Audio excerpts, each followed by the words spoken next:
Nadie se suponía que debía saber esto.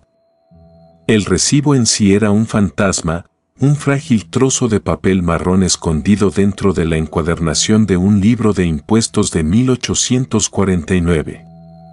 Estuvo oculto durante más de 170 años. Un secreto guardado por el polvo y el silencio institucional hasta ahora. En la mañana del 11 de abril, en el aire húmedo y lleno de mosquitos de la parroquia de Augustine, Luisiana, tuvo lugar una transacción que fue diseñada para ser olvidada. Un joven, apenas de 19 años, fue vendido en los escalones del juzgado. Su crimen nunca fue registrado oficialmente. El precio fue de 17. Una viuda, Med O'Donnell, lo compró. Era una inmigrante reciente. Su esposo había muerto de fiebre un año antes y necesitaba una mano para trabajar su pequeña y decadente parcela de tierra. Vio a un chico, nada más, una ganga nacida de alguna desgracia que no podía imaginar. Pagó los 17 centavos de cobre, firmó el documento con una temblorosa X y se lo llevó. Nunca supo que su nombre no era Calin. No realmente. Nunca supo que el crimen del que lo acusaban era una mentira, una pieza de teatro cuidadosamente construida. Y nunca, jamás, supo con quién se había casado en secreto solo 3 meses antes. ¿Cómo desaparece una historia así de la historia? ¿Qué era lo que nunca debíamos saber? La verdad no solo fue enterrada en un archivo. Fue borrada del mundo por un hombre que tenía el poder de hacer que la realidad misma se doblara a su voluntad. Antes de adentrarnos en esta escalofriante historia, quiero que sepas que este canal está comprometido con desenterrar las historias verdaderas más inquietantes del pasado oculto de nuestra nación. Si eres nuevo en nuestra comunidad, asegúrate de presionar el botón de suscribirte y hacer clic en la campana de notificaciones. Así no te perderás nuestras exploraciones semanales de los misterios más aterradores de la historia. Y déjame saber en los comentarios desde qué parte del país nos estás viendo. Realmente me encanta ver dónde están ubicados nuestros compañeros entusiastas de la historia y el misterio. Él no solo quería que el chico quedara quebrado. Quería que dejara de existir, que se convirtiera en una nota al pie en un recibo por 17 centavos. Una vida humana valorada en menos que un puñado de clavos. El silencio que siguió no fue accidental. Fue diseñado. El hombre que orquestó esta escalofriante pieza de teatro humano fue el juez Leicester Finch. En la parroquia de Augustine, su palabra no solo era ley. Era escritura sagrada. Era un hombre tallado en granito y sombra de pantano. Su familia había controlado las arterias legales y financieras de la parroquia durante 3 generaciones. Su poder era absoluto, no por la tierra que poseía, aunque poseía miles de acres, sino porque controlaba la misma definición de la verdad. Presidía el tribunal. Nombraba al sheriff. Tenía las hipotecas de la mitad de los negocios del pueblo. Oponerse al juez Finch no era arriesgar el sustento. Era arriesgar la existencia. Podía hacer que el nombre de un hombre fuera eliminado de las listas de votación, que su crédito se evaporara, que su propiedad fuera confiscada por una tecnicidad olvidada. Era un rey en todo menos en nombre, y su reino era un lugar de orden sofocante donde cada persona conocía su lugar. El chico, Calin, había sido una de sus adquisiciones, no nacido en su plantación, sino comprado años antes a un comerciante que pasaba desde Virginia. Era callado, inusualmente inteligente y poseía una calma que inquietaba a los otros esclavos y fascinaba al juez. Finch no lo veía como una persona, sino como una pieza de ajedrez bella e intrincada. Hizo que Calin fuera educado en secreto, le enseñó a leer, a entender los libros contables, incluso a hablar un poco de francés. Era un capricho, un proyecto personal. El juez disfrutaba poseyendo algo que nadie más tenía, una mente que él mismo había cultivado, un alma que creía haber creado. Pero una mente que se abre no puede ser fácilmente controlada. Calin veía el mundo con una claridad que el juez nunca anticipó. Y esa claridad lo conduciría hacia la única persona en la parroquia de Augustine a la que jamás debía ver como a una igual. Un rumor histórico susurrado de aquella época, transmitido por las comunidades Guya de la costa, habla de matrimonios en la sombra, uniones entre los esclavizados y los poderosos. Consagrados no por la ley, sino por votos más antiguos y más vinculantes. Eran secretos que, si se revelaban, podían deshilachar el mismo tejido de aquella sociedad. Esta historia es una de ellas. Las tareas de Calin eventualmente lo llevaron dentro de la inmaculada mansión blanca de columnas del juez. Fue asignado a la biblioteca, una vasta sala silenciosa llena de libros de Londres y París. Y fue allí donde la conoció, Genevieve Finch, la única hija del juez. Tenía 17 años, un fantasma en su propio hogar, educada pero aislada, rodeada de riqueza pero asfixiada por las rígidas expectativas de su padre. Estaba prometida al hijo de un senador de Baton Rouge, una alianza política que reforzaría aún más la dinastía Finch. Sin embargo, Genevieve tenía una mente tan aguda como la de su padre y un corazón que él hacía mucho había olvidado cómo nutrir. Ella vio en Calin no a un sirviente, no a una pieza de propiedad, sino a la única otra persona en su mundo que parecía verdaderamente viva. Sus conversaciones comenzaron en susurros, escondidas entre los lomos de cuero de Voltaire y Shakespeare. Él hablaba de las estrellas. Ella hablaba del mar. Él le enseñó los nombres de las constelaciones tal como los entendía desde el folclore africano. Ella le leía poesía de libros que su padre le había prohibido abrir.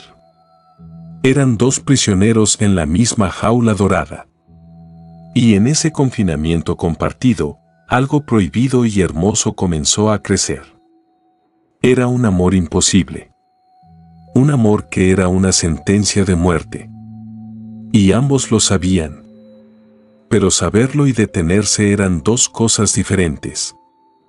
Sus momentos robados se volvieron más frecuentes, más desesperados. El silencio de la biblioteca se cargó de un significado que pronto destrozaría su mundo. Era más que un romance. Era una rebelión del alma. En pleno invierno, bajo las ramas esqueléticas de un roble vivo que había estado allí durante 300 años, hicieron un juramento. Sabían que ningún sacerdote los casaría, que ninguna ley reconocería su unión. Así que encontraron a una anciana al borde del pantano, una curandera llamada Elizabeth, que practicaba tradiciones que precedían a la parroquia, que precedían a la propia América. En una ceremonia iluminada por una sola vela, con votos pronunciados en una mezcla de inglés y una lengua que el juez habría llamado tonterías paganas, se unieron el uno al otro. Durante unas pocas semanas robadas fueron marido y mujer, en un reino de dos. Su secreto era un frágil escudo contra el mundo. Pero los secretos en un lugar como Augustine Parish tienen la costumbre de desangrarse.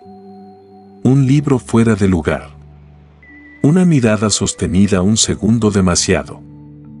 Una nota descubierta por un sirviente leal al juez. Los detalles de cómo Finch se enteró se perdieron, pero la explosión de su ira fue legendaria. No fue la ira caliente y gritada de un hombre común. Fue una furia fría, una presión silenciosa y aterradora que parecía absorber el aire de una habitación. No los confrontó. No gritó ni acusó. Simplemente comenzó a mover sus piezas. El primer movimiento fue aislar a Genevieve. Fue confinada en sus habitaciones, le quitaron los libros, y las ventanas de su mundo se encogieron hasta que todo lo que podía ver era el rostro frío e implacable de su padre. Nunca alzó la voz. Simplemente explicó, con tonos calmados y medidos, que había deshonrado su nombre, a su familia y a su Dios. Le dijo que estaba enferma, que su mente había sido envenenada y que él la curaría. Fue una campaña de guerra psicológica diseñada para romper completamente su espíritu. Su segundo movimiento fue contra Kalin. El juez entendía que simplemente matar al chico sería demasiado misericordioso. También crearía un mártir. No, la muerte era un final. El juez quería un borrado. Necesitaba aniquilar por completo al hombre que su hija había elegido, reducirlo a un estado tan bajo, tan miserable, que el solo recuerdo de él se convirtiera en una fuente de vergüenza para Genevieve. Ideó un plan de crueldad exquisita. Tomó un relicario de plata, un regalo que le había hecho a su hija años atrás, y lo colocó en los pequeños aposentos donde dormía Kalin. Luego hizo que el sheriff, un hombre cuya carrera y vida pertenecían a Finch, descubriera el objeto robado. El robo era un delito lo suficientemente común, pero el robo a la propia familia del juez era un pecado imperdonable. Kalin fue arrastrado de su cama en medio de la noche. Nunca volvió a ver a Genevieve. Fue llevado a la cárcel parroquial, una caja de piedra húmeda donde fue retenido durante 2 semanas sin una palabra. No fue azotado. No fue golpeado.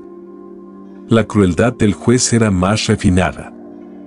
Simplemente fue dejado solo en la oscuridad, con el silencio y las ratas, para contemplar la totalidad de su impotencia. El cargo fue leído formalmente: robo de propiedad valuada en $20. El castigo, según la ley parroquial, era ser vendido en subasta pública.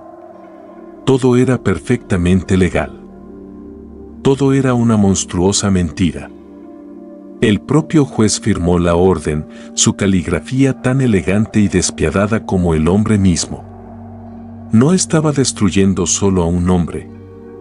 Estaba editando una historia, reescribiendo una verdad que encontraba ofensiva, asegurándose de que el borrador final no contuviera mención alguna del amor de su hija.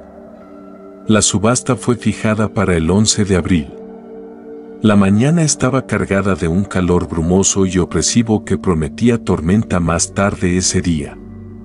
Una pequeña multitud se reunió en el césped del juzgado, en su mayoría granjeros y pequeños comerciantes, hombres de rostros curtidos y miradas calculadoras.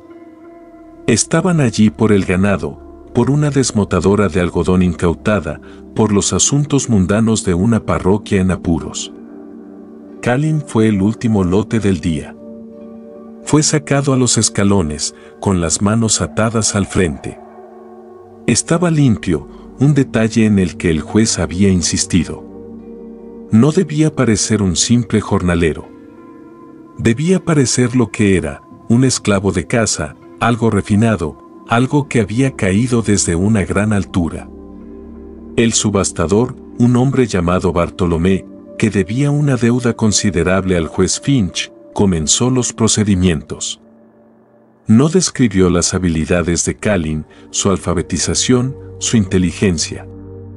Simplemente declaró el cargo y el veredicto. Luego anunció la oferta inicial. El tribunal fija el precio, gritó, forzando su voz. En 17 centavos. Un murmullo confuso recorrió la multitud. 17 centavos. Era un insulto. Era una broma.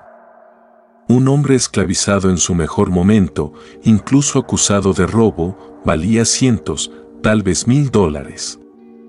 Un precio tan bajo significaba una de dos cosas: o el hombre estaba secretamente enfermo y muriendo, o esto era algo completamente diferente.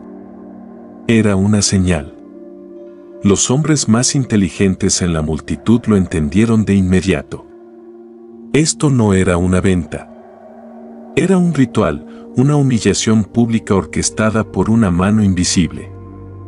Hacer una oferta sería interferir, involucrarse en los asuntos de los poderosos. Y en Augustine Parish, nadie era tan tonto como para hacerlo. El silencio se prolongó, espeso e incómodo. Fue en ese momento de silencio sofocante cuando Mad O'Connell, la viuda, hizo su movimiento. No entendía la política. No reconocía las líneas invisibles de poder que brillaban en el aire. Todo lo que vio fue a un muchacho que parecía perdido y un precio que realmente podía pagar. Su esposo le había dejado 3 acres de tierra sin arar y una deuda en la tienda general. Por 17 centavos podía tener ayuda. Era una aritmética simple y desesperada. Se abrió paso entre la pequeña multitud. Su chal apretado alrededor de sus hombros a pesar del calor. «Lo tomaré», dijo, su voz débil pero clara. 17 centavos. El subastador, Bartolomé, se quedó atónito. Miró nerviosamente hacia el juzgado, donde sabía que el juez Finch observaba desde la ventana de su oficina. Esto no era parte del plan. El plan era que Calin permaneciera allí sin venderse hasta que la subasta terminara. Un pedazo de desecho humano que nadie tocaría. Luego sería enviado a la granja de trabajo de la parroquia, un lugar del que nadie regresaba sano. Pero se había hecho una oferta pública y legal. Rechazarla sería violar las mismas leyes que el juez afirmaba defender. Bartolomé vaciló, el sudor acumulándose en su frente. 17 centavos de la viuda, anunció con voz temblorosa. Miró alrededor, rezando para que alguien hiciera una contraoferta, para que alguien hiciera algo para detener esta complicación imprevista. Pero la multitud permaneció en silencio, sus rostros una mezcla de lástima y miedo. Sabían lo que esta mujer no sabía. Ella no estaba comprando solo un esclavo. Estaba recogiendo un objeto maldito, una pieza de una historia de la que nunca debió formar parte. Una vez, tartamudeó Bartolomé, sus ojos regresando a la ventana del juzgado. 2 veces. Se detuvo, dándole al universo una última oportunidad de corregir este error. Nada. Las cigarras gritaban en los árboles, un sonido como nervios desgarrados. Vendido, finalmente logró decir, golpeando su mazo con un sonido que se sintió tanto final como profundamente incorrecto. A la viuda O'Connell por 17 centavos. Mabe contó las monedas, su mano temblando levemente al dejarlas caer en la palma sudorosa de Bartolomé. El documento de venta fue redactado por un escriba cuyas manos se movían con una velocidad antinatural, como si quisiera sacar el documento de su posesión lo antes posible. Mabe firmó con su X. La transacción estaba completa. Acababa de comprar a un ser humano por el precio de un carrete de hilo. Mientras guiaba a Calin lejos de los escalones del juzgado, él no la miró. Sus ojos estaban fijos en esa ventana del segundo piso, la misma desde donde sabía que el juez observaba. Sus miradas se cruzaron por un breve y abrasador instante a través de la plaza. En esa mirada se comunicaron 1000 cosas no dichas. Era una mirada de triunfo del juez, una mirada que decía, mira lo que te he hecho. Y de Calin, era una mirada de otra cosa. No de derrota, no de odio. Era una mirada de promesa aterradora e inquebrantable. Mabe no vio nada de eso. Era solo una pobre viuda que había hecho un trato desesperado. No tenía idea de que ahora era la guardiana del tesoro arruinado de un rey, la guardiana accidental de un secreto que aún podía incendiar Augustine Parish hasta los cimientos. Lo estaba llevando a casa, a su pequeña y polvorienta cabaña, sin saber que acababa de comprar a un hombre que estaba casado con la hija del hombre más poderoso del lugar. Las mentiras más crueles son las que se cuentan en silencio. Esta cita atribuida al filósofo Robert Louis Stevenson capturaba perfectamente la atmósfera de la cabaña de los O'Connell en los días que siguieron. Maeve no sabía qué hacer con Calin. No era desafiante, pero estaba ausente. Trabajaba desde el amanecer hasta el anochecer, limpiando el suelo duro y arcilloso, sus movimientos eficientes e incansables. Hacía todo lo que ella le pedía, su obediencia tan absoluta que resultaba inquietante. Pero nunca hablaba a menos que se le hablara, y sus ojos tenían una cualidad distante y atormentada, como si mirara un mundo que solo él podía ver. Maeve intentó hablar con él. Le preguntó sobre su vida anterior, una pregunta que él respondió simplemente: estuve en servicio, señora. Le preguntó si tenía familia. Él simplemente negó con la cabeza. El silencio en la cabaña era más pesado que el aire húmedo de afuera. Era un silencio lleno de su historia no dicha y de sus preguntas no formuladas. Ella era una mujer sencilla, devota y de buen corazón. La institución de la esclavitud siempre había sido para ella una abstracción, algo que ocurría en las grandes plantaciones, lejos de su vida pequeña. Ahora estaba sentada en su áspera mesa de cocina, un enigma vivo y respirante. Se encontró observándolo, tratando de recomponer el rompecabezas. Sus manos, aunque ahora callosas por el trabajo de la granja, no eran las manos de un jornalero de campos. Eran largas y delgadas. La forma en que se comportaba, incluso con su ropa raída, tenía una gracia que parecía fuera de lugar. Una tarde, lo vio mirando el cielo nocturno, sus labios moviéndose en silencio. No estaba rezando. Estaba nombrando las estrellas. El juez, mientras tanto, estaba consumido por una rabia callada y ulcerante. La interferencia de la viuda había estropeado la perfecta simetría de su venganza. Calin debía desaparecer en el anonimato de la granja de trabajo de la parroquia, un lugar de olvido lento y abrasador. En cambio, vivía a solo 3,2 kilómetros de distancia, un recordatorio vivo y constante de la traición de su hija. Cada día que Calin existía era una afrenta al poder del juez. Se volvió obsesivo. Hizo que el sheriff pasara por la propiedad de los O'Connell 2 veces al día, un acto silencioso de intimidación. Presionó al dueño de la tienda general para que le negara crédito a Maeve, con la esperanza de dejarla morir de hambre, forzarla a vender al muchacho. Pero Maeve era resistente, y la pequeña comunidad de campesinos pobres, que no sentía cariño por el juez, comenzó a ayudarla con pequeñas cosas. Un saco de harina dejado en su porche, algunos frascos de conservas. Lo vieron como un acto silencioso de desafío contra el hombre que los tenía a todos sujetos. La frustración del juez creció. Necesitaba que Calin desapareciera, pero tenía que hacerse de una manera que no lo vinculara a él. Otro espectáculo público estaba fuera de cuestión. Tenía que ser silencioso. Final. Empezó a buscar un instrumento, un hombre que pudiera operar en las sombras, alguien que pudiera borrar un problema sin dejar rastro.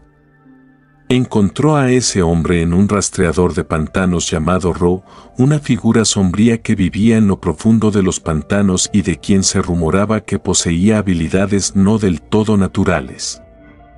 Ro era un hombre que encontraba a personas que no querían ser encontradas y que, por el precio adecuado, podía hacer que la gente desapareciera para siempre.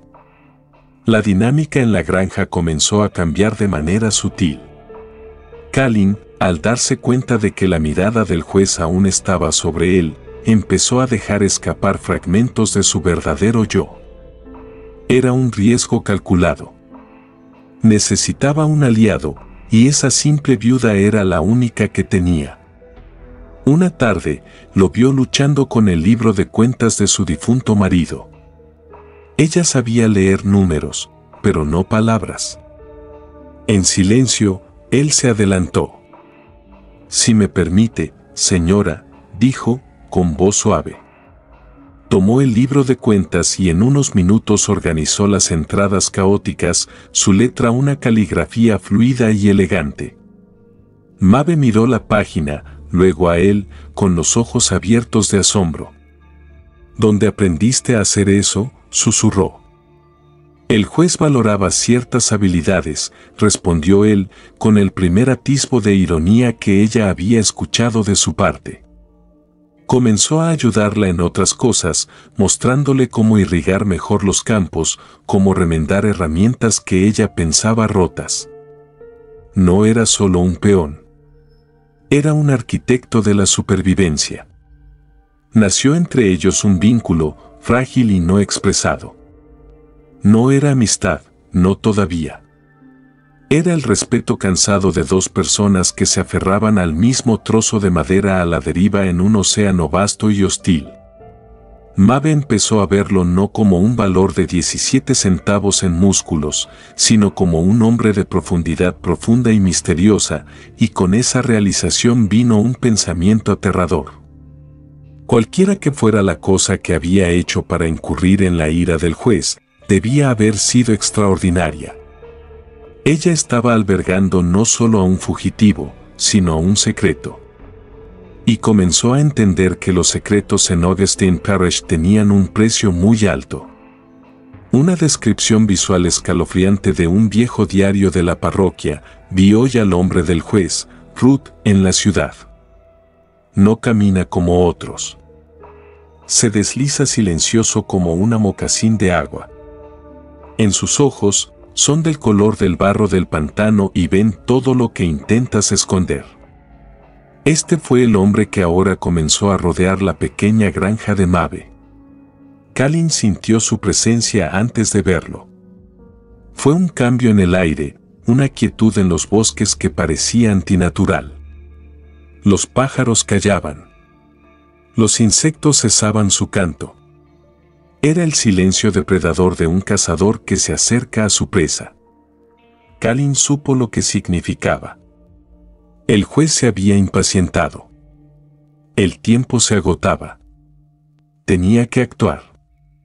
Le quedaba una carta oculta por jugar, un secreto que había guardado incluso de Genevieve. Antes de ser arrestado, había logrado ocultar la única prueba de su matrimonio. No un documento que pudiera quemarse, sino algo mucho más permanente. Había tomado un pequeño libro de poesía que Genevieve le había dado y en la contraportada interior, usando una tinta que había hecho con bayas y óxido, escribió un breve relato de sus votos, de su ceremonia secreta, y lo había firmado. Junto a su nombre, había pinchado el dedo de Genevieve con una aguja y presionado su huella digital ensangrentada en la página. Era un símbolo, una pieza de verdad irrebatible.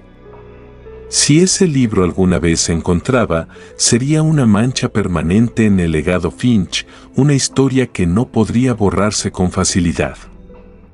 El libro estaba escondido en el único lugar donde el juez nunca pensaría en buscar, dentro de la vieja iglesia parroquial, oculto detrás de una piedra suelta en la parte trasera de la chimenea. Kalin sabía que no podía recuperar el libro él mismo. Lo vigilaban. Cada movimiento que hacía era observado con atención. Necesitaba enviarle un mensaje a alguien, pero no confiaba en nadie. Toda la parroquia era una red de espías del juez. Así que ideó un plan desesperado, uno que dependía del valor de una mujer que aún no sabía nada. Empezó a dibujar en la tierra, trazando patrones con un palo mientras trabajaba en los campos. Al principio, Mabe pensó que solo era un pasatiempo ociosamente inocente, pero luego notó que los patrones eran intrincados, casi como mapas. Una tarde, cuando ella le llevó una taza de agua, Él no la miró. Siguió dibujando, su dedo trazando una línea desde un dibujo burdo de su cabaña hasta un dibujo del campanario de la iglesia. Luego dibujó un pequeño cuadrado dentro de la iglesia, y al lado, una forma que parecía una llama. Levantó la vista hacia ella, sus ojos transmitiendo una súplica desesperada y silenciosa. Era un mensaje sin palabras, un mapa dibujado en polvo. Él confiaba en que ella entendería. Maeve sintió un nudo frío de miedo en el estómago. Sabía lo que él le estaba pidiendo. Quería que fuera a la iglesia, a la chimenea. Quería que recuperara algo por él. Hacerlo significaba pasar de ser una observadora pasiva en este drama a una conspiradora activa. Era una elección. Podía borrar el mapa con el pie, fingir que no había entendido nada y vivir el resto de sus días en tranquila servidumbre. O podía confiar en aquel extraño y silencioso hombre que había comprado por 17 centavos y adentrarse en el corazón de la tormenta. Durante 2 días, Maeve estuvo paralizada por la indecisión. El miedo al juez Finch era algo físico, una enfermedad en sus entrañas. Pero la mirada en los ojos de Kalin la perseguía. No era la mirada de un criminal. Era la mirada de un hombre que intentaba salvar su propia alma. En la tercera noche, tomó su decisión. Después de que Kalin se durmiera en el pequeño granero que servía como su alojamiento, ella salió de su cabaña, sosteniendo una pequeña linterna entre las manos. La caminata hacia la iglesia fue las 2 millas más largas de su vida. Cada crujido en los árboles le sonaba al rastreador del pantano, Ro. Cada sombra parecía contener la mirada cruel y calculadora del juez. La iglesia estaba oscura y silenciosa. La puerta trasera nunca se cerraba con llave. Se deslizó adentro, el aire fresco y con olor a madera vieja y cera de velas. Encontró la chimenea, con el corazón golpeándole las costillas. Sus dedos, ásperos y endurecidos por el trabajo del campo, buscaron entre las piedras bajo la tenue luz de la linterna. La encontró, una sola piedra, ligeramente suelta. Con un trozo de leña rota, la hizo palanca. Dentro del hueco oscuro, envuelto en un trozo de tela aceitosa, había un pequeño libro encuadernado en cuero. Lo sacó, con las manos temblándole tanto que casi lo dejó caer. No lo abrió. No quería saber. Solo sabía que era la fuente de todo ese peligro. El secreto que valía más que la vida de un hombre.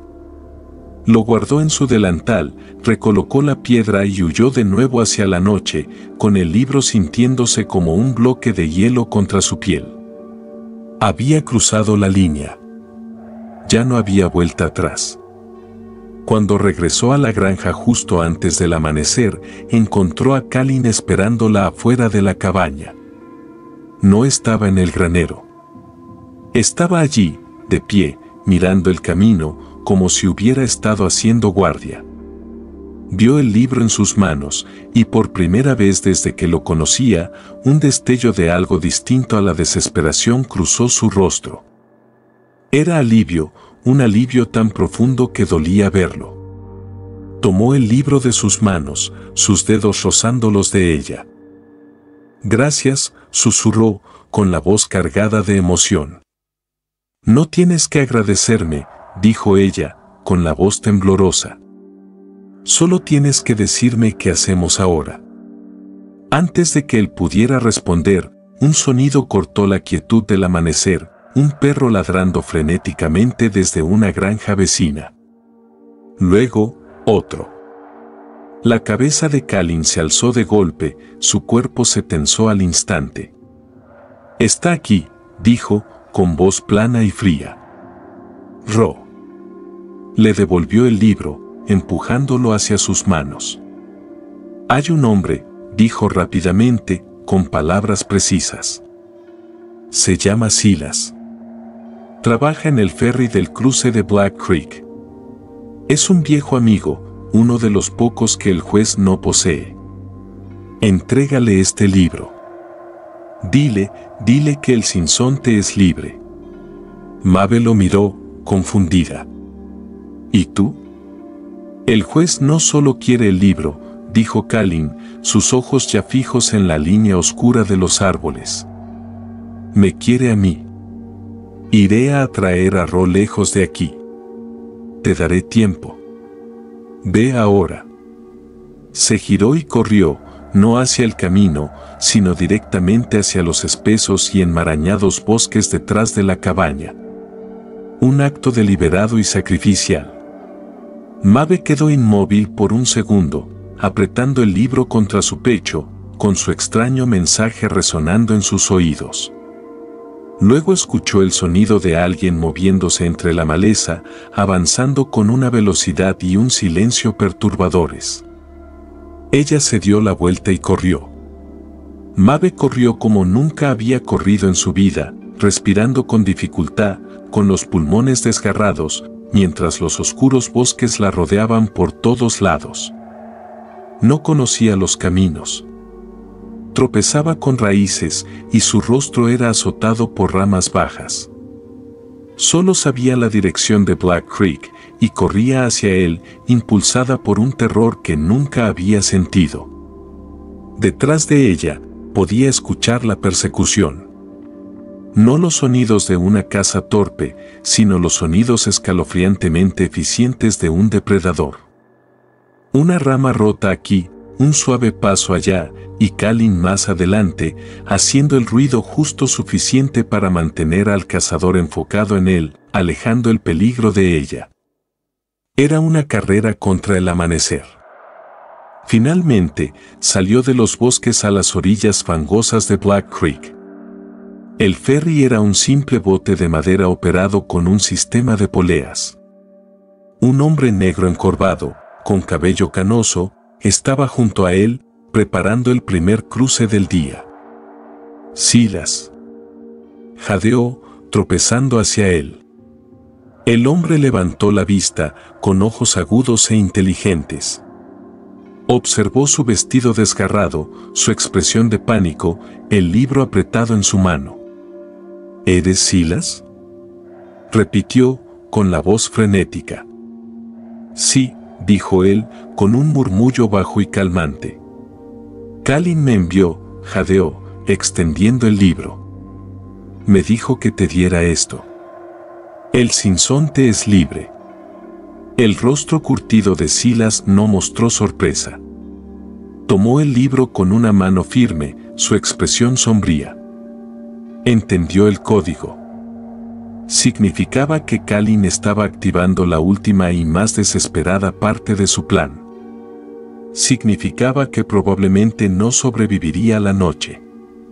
Había decidido sacrificarse para asegurar que la verdad sobreviviera. Desde el otro lado del arroyo, un sonido resonó a través de la niebla matinal. Un solo grito agudo, un sonido de dolor abruptamente interrumpido. Mabe se estremeció, con la sangre helándosele. Sabía que era Kalin. La mandíbula de Silas se tensó. «Súbete al ferry, señora», dijo, con voz urgente. No esperó a que ella lo hiciera. Desató la cuerda y comenzó a jalarles a través del agua marrón y turbulenta, sus viejos músculos esforzándose en el esfuerzo. Al llegar al medio del arroyo, lo vieron. Ro, el rastreador, emergió del follaje en la orilla opuesta. Sostenía un largo cuchillo de aspecto terrible, su hoja manchada de oscuro. Se quedó allí observando el ferry, su rostro una máscara de fría frustración. Llegó demasiado tarde. Mabe miró al hombre que acababa de cazar y probablemente matar al chico que había comprado por 17 centavos. Sintió una ola de náusea y dolor tan intensa que se le doblaron las rodillas. Había sido un peón en un juego que no podía comprender, y la gente moría por ello. ¿Qué hacemos ahora?, susurró, con la voz rota y cruda. Silas no la miró. Mantuvo los ojos fijos en la orilla lejana, como desafiando al rastreador a intentar cruzar. Ahora, dijo, con voz resonante de profunda y cansada tristeza. El juez pierde. Sacó el libro de su abrigo, sosteniéndolo para que Ro lo viera a través del agua. Un gesto de desafío, una promesa de que esta historia no terminaría en el silencio del pantano. Ro simplemente se dio la vuelta y se desvaneció de nuevo en el bosque. Su misión fue tanto un éxito como un fracaso catastrófico. Llegaron al otro lado del arroyo, a una tierra que se sentía como un país distinto, un lugar donde el poder inmediato del juez no podía alcanzarlos. Silas aseguró el ferry y llevó a Maeve a una pequeña cabaña oculta a poca distancia de la orilla. Dentro, una lámpara de aceite proyectaba un cálido resplandor sobre la habitación sencilla. Silas colocó el libro sobre la mesa con una reverencia que la sorprendió. «Estás a salvo aquí por ahora», dijo. «¿Quién eres?», preguntó finalmente Maeve. «¿De verdad?». «Conocía a la madre de Kalin», comenzó Silas, con la voz bajando a un tono de confesión. «Hace años, antes de que el juez la comprara. Éramos del mismo lugar en Virginia. Le prometí que cuidaría a su hijo». Hizo una pausa, su mirada distante. «Fallé. Durante años me quedé de brazos cruzados, demasiado asustado por lo que el juez podría hacer. Kalin sabía que yo dirigía este ferry. Sabía que tenía conexiones con gente que ayuda a otros a desaparecer, el ferrocarril subterráneo. Me contactó semanas antes de que todo esto ocurriera. Tenía la sensación de que el juez conocía su secreto. Hicimos un plan, desesperado. Sacarlo de allí era una cosa, pero él se negó a irse sin la prueba. Sin este libro, golpeó la cubierta. Dijo, la vida de un hombre es temporal, pero la verdad puede ser permanente si alguien es lo suficientemente valiente para protegerla. Finalmente la miró, sus ojos llenos de una tristeza profunda. No creía que sobreviviría.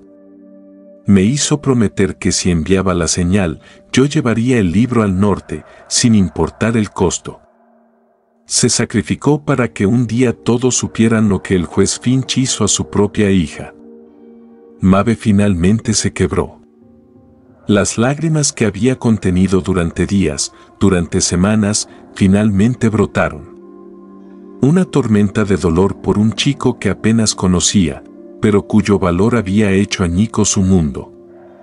Lloró por su amor perdido, por su vida robada, por la monstruosa injusticia de todo aquello. Silas la dejó llorar, su silencio fue un testigo respetuoso de su pena. Cuando terminó, con el cuerpo dolorido por la fuerza de sus sollozos, miró el libro sobre la mesa. Su esposa, dijo, con la voz quebrada. La hija del juez. ¿Qué le pasó? El rostro de Silas se endureció. Después de que el juez la encerró, trajo a un médico de Nueva Orleans, un hombre especializado en histeria femenina. La declararon mentalmente incapacitada, un peligro para sí misma. Fue enviada a un manicomio en Mobile, un lugar al que la gente va para ser olvidada. Es una prisionera, igual que lo fue Kalin. El juez no solo le quitó a su esposo. Le quitó la mente, la libertad, su propio nombre. Para el mundo, Janadid Fent sufrió una crisis nerviosa y fue enviada por su salud. La historia es limpia, ordenada y completamente falsa. La crueldad de aquello era sobrecogedora. Fue un asesinato del alma, una forma de aniquilación perfectamente legal y socialmente aceptada.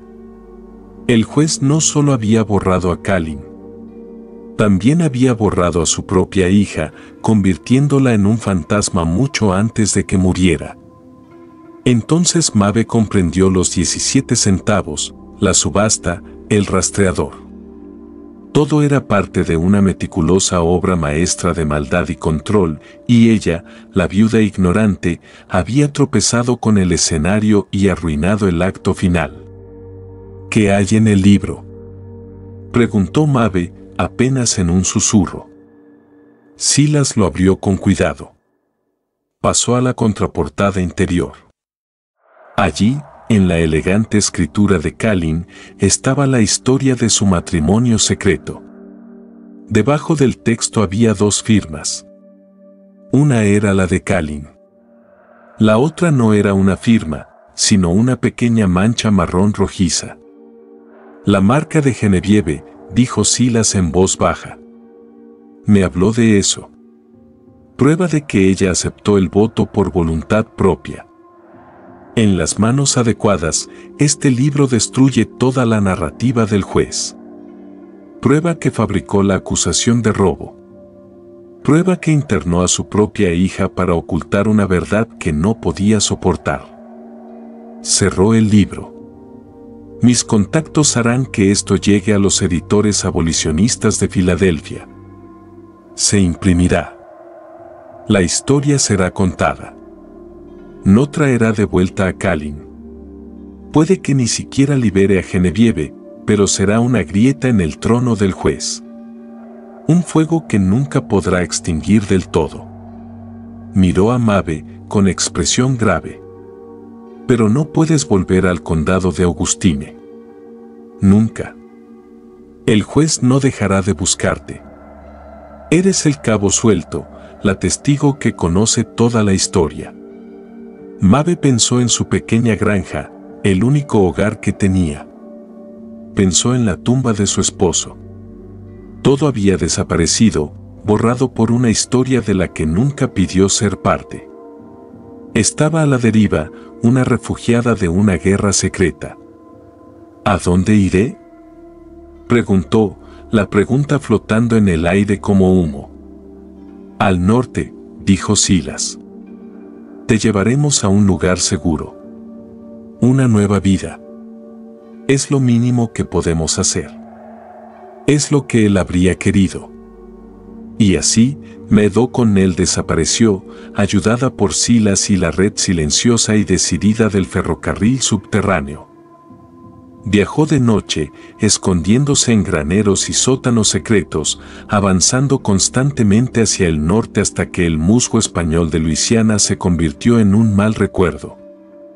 Cambió su nombre, se cortó el cabello y se convirtió en otra persona, una mujer sin pasado. El libro viajó con ella, una reliquia sagrada y peligrosa, pasada de una mano firme a otra hasta que finalmente llegó a Filadelfia. En la primavera de 1850 comenzó a circular un panfleto anónimo. Se titulaba Una parroquia de mentiras y contaba la historia de un poderoso juez sureño, su hija y el esclavo instruido al que destruyó para proteger el nombre de su familia. No mencionaba directamente al juez Finch ni al condado de Augustine. Hacerlo habría sido demasiado peligroso para los impresores, pero los detalles eran lo suficientemente específicos como para que los poderosos de Luisiana supieran exactamente de quién se trataba. La historia fue descartada por la prensa dominante como propaganda abolicionista, pero el daño ya estaba hecho. El susurro había comenzado. La grieta en el trono había aparecido. El poder del juez, que antes parecía absoluto, ahora tenía un límite. Se volvió más recluido, más paranoico, viendo traición en cada sombra. Gastó una fortuna intentando descubrir la fuente del panfleto, buscando a la viuda que había desaparecido, pero no encontró nada. Estaba luchando contra un fantasma. La verdad, una vez liberada, no podía volver a ser capturada. ¿Y los demás? El juez Alastair Finch murió en 1863, no por una bala en la guerra que destrozó su mundo, sino de un derrame cerebral, solo, en su gran biblioteca, rodeado de los libros que habían sido el telón de fondo del amor prohibido de su hija. Dicen que en sus últimos años gritaba a figuras invisibles, con la mente consumida por los enemigos, reales e imaginarios, que habían manchado su legado perfecto. Genevieve Finch permaneció en el asilo de Mobile el resto de su vida. Murió en 1888. La causa oficial de su muerte fue neumonía, pero los registros del asilo señalan que pasó sus últimos 40 años en un estado de silencio tranquilo y distante, sin dirigir palabra a nadie. Nadie sabe si su silencio fue resultado de los brutales tratamientos del asilo o un acto voluntario de luto eterno. Se convirtió en el fantasma que su padre siempre había querido que fuera. Rock, el rastreador, desapareció de nuevo en los pantanos. Su nombre aparece por última vez en los registros históricos en un informe de un sheriff de 1854. Fue encontrado muerto, flotando en un bayú, su cuerpo hinchado e irreconocible. El informe lista la causa como un ataque de caimán, pero persisten viejos rumores de que alguien lo alcanzó, que finalmente se cobró una deuda de aquella noche en Black Creek. Silas continuó operando su ferry, un hombre silencioso y discreto que ayudó a incontables otros a encontrar la libertad. Su propio acto de expiación duró toda su vida. Y Kalin, su cuerpo nunca fue encontrado. Probablemente Rock lo enterró en una tumba sin marcar, profunda en el pantano. Otra alma absorbida por la oscura tierra de Luisiana. Fue borrado tal como el juez lo había planeado. Pero su historia, aquella por la que murió para proteger, sobrevivió. Se convirtió en una leyenda silenciosa, un relato de advertencia susurrado por quienes conocían la verdad. Era un testimonio de que se puede silenciar a una persona, pero no se puede matar una idea. Se puede enterrar un cuerpo, pero no se puede enterrar la verdad. No para siempre. La viuda, Maeve, que vivió hasta convertirse en una anciana en un pequeño pueblo de Ohio, nunca habló de lo ocurrido. Pero dicen que guardó un pequeño panfleto gastado en una caja cerrada hasta el día de su muerte. La historia del chico que compró por 17 centavos. El chico que era secretamente un esposo, un rebelde, un rey en un mundo que se negaba a verlo. Si visitas hoy el condado de Augustine, no encontrarás registro oficial de nada de esto. El nombre de la familia Finch aún está en la biblioteca del juzgado. La historia, tal como se escribe, es la historia de los vencedores. Pero si vas al Black Creek Crossing, algunos de los ancianos podrían contarte una historia diferente. Te hablarán de un fantasma que a veces recorre los bosques buscando un libro. Te hablarán de un amor más fuerte que la ley y de una verdad que lo costó todo.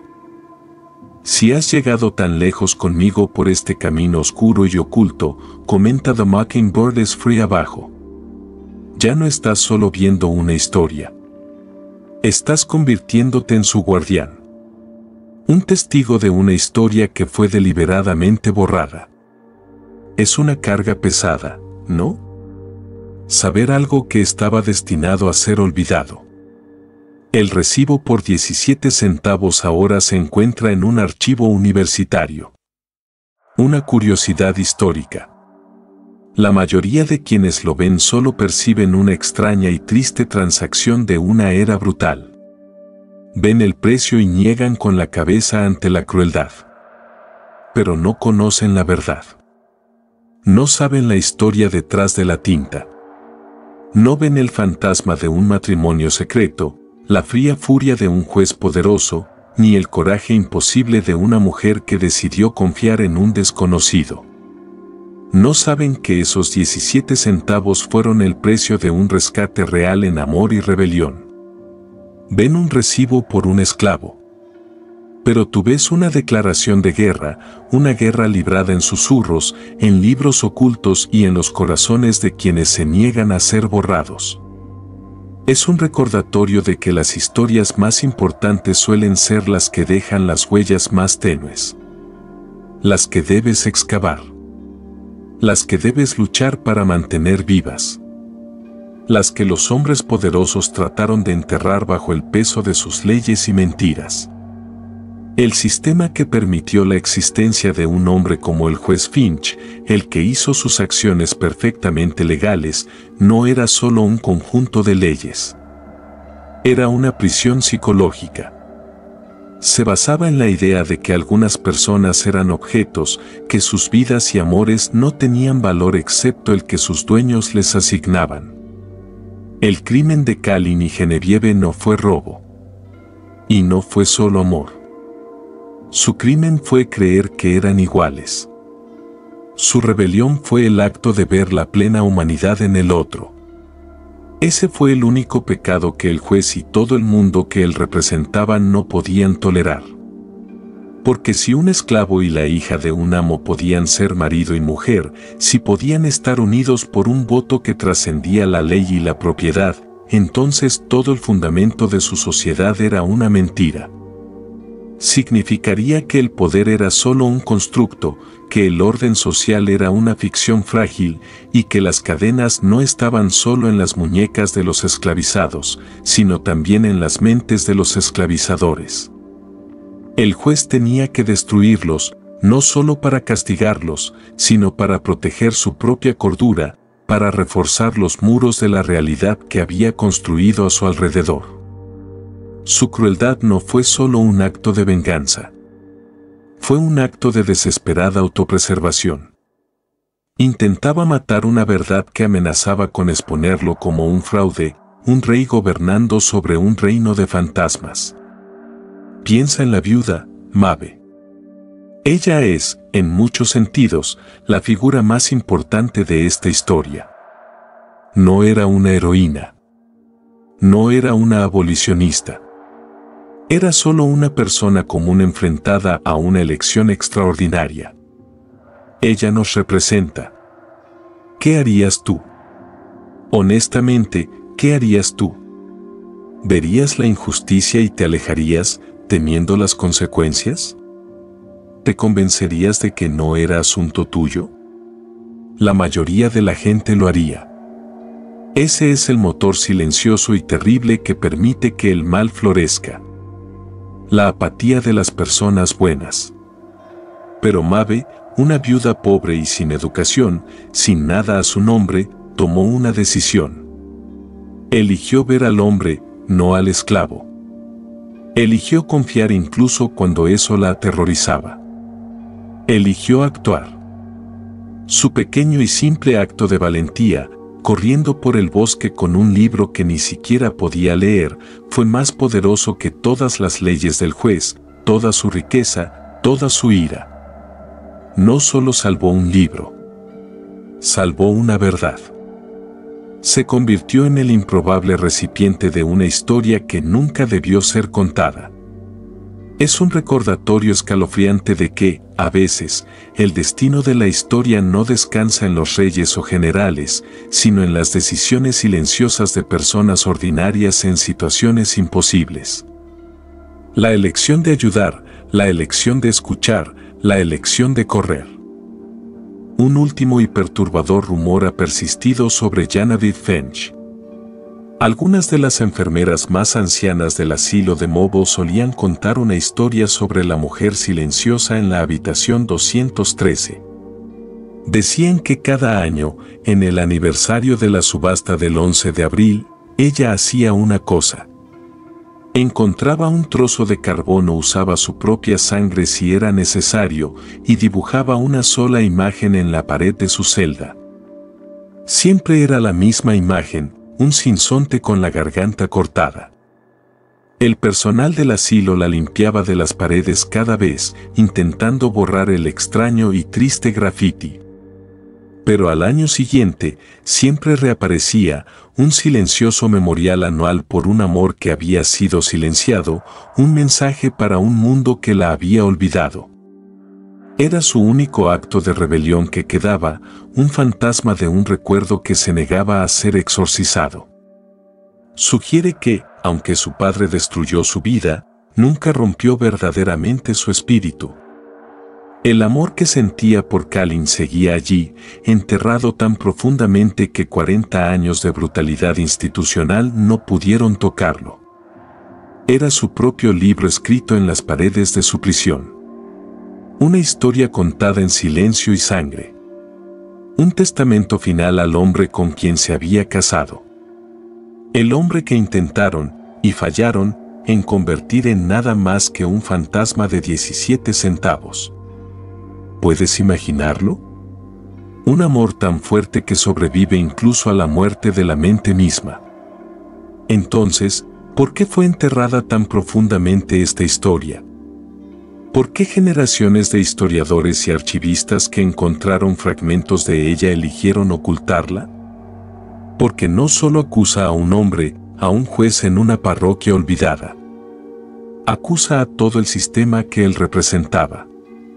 Revela la ley no como una herramienta de justicia, sino como un arma de control. Muestra cuán fácilmente la burocracia y el procedimiento legal pueden ser utilizados para cometer actos de profundo mal, todo mientras mantienen una apariencia de civilización. Esta historia es peligrosa. Sugiere que los registros oficiales, las escrituras de venta, las órdenes judiciales en las que confiamos como historia no siempre son la verdad. A menudo son solo la narrativa escrita por los poderosos. La verdadera historia está en los susurros, los rumores, los panfletos anónimos, los dibujos en la pared de un asilo. La verdadera historia es aquello que intentaron borrar. La venta de Kalin por 17 centavos no fue solo cruel. Fue una perversión de la misma idea de valor. Fue un acto de guerra económica y espiritual diseñado para probar que el valor de un hombre podía ser dictado, que un alma podía ser tasada y considerada insuficiente. Fue la expresión última de un poder tan absoluto que podía declarar a un ser humano sin valor y hacerlo legalmente así. Pero estaban equivocados. Su vida no fue sin valor. Fue invaluable. Y la prueba es que estamos aquí ahora, más de un siglo y medio después, desenterrando su historia, hablando su verdad. Somos el eco que él murió para crear. Lo que estás sintiendo ahora, ese escalofrío, esa sensación de inquietud, esa ira justa, ese es el propósito. Historias como esta no están destinadas a ser cómodas. Están destinadas a despertar algo dentro de ti. Están destinadas a recordarte que el mundo que ves está construido sobre una base de historias. Y algunas de esas historias son mentiras monstruosas deliberadas. La historia que nos enseñan es a menudo un museo cuidadosamente curado que solo muestra los artefactos que apoyan la narrativa oficial. Pero la verdadera historia es una casa encantada llena de los fantasmas de aquellos que fueron silenciados, borrados y olvidados. Sus historias siguen allí, esperando en las paredes, en los archivos, en la tierra, esperando a alguien lo suficientemente valiente como para escuchar. La historia de Kalin, Genevieve y la viuda que lo compró por 17 centavos es más que un oscuro relato del pasado. Es una llave. Abre una puerta en tu mente y te obliga a hacer una pregunta peligrosa. ¿Qué otras verdades han sido enterradas? ¿Qué otros fantasmas están esperando ser escuchados? El mundo no es lo que parece. Estamos viviendo en las secuelas de secretos. Nuestras vidas están moldeadas por batallas que se libraron y se perdieron en silencio mucho antes de que nosotros naciéramos. Esta historia es solo una de ellas. Hay miles más. Están esperándote. La transacción de esa mañana en Augustine Parish fue diseñada para ser el final de una historia. El juez Finch, en su arrogancia, creía que él era el autor, que podía escribir el capítulo final y cerrar el libro sobre un amor que encontraba ofensivo. Usó la ley, la economía y el miedo de su comunidad como su tinta. Pensó que había creado una obra maestra de borrado, un monumento silencioso y perfecto a su propio poder. pero cometió un error crítico.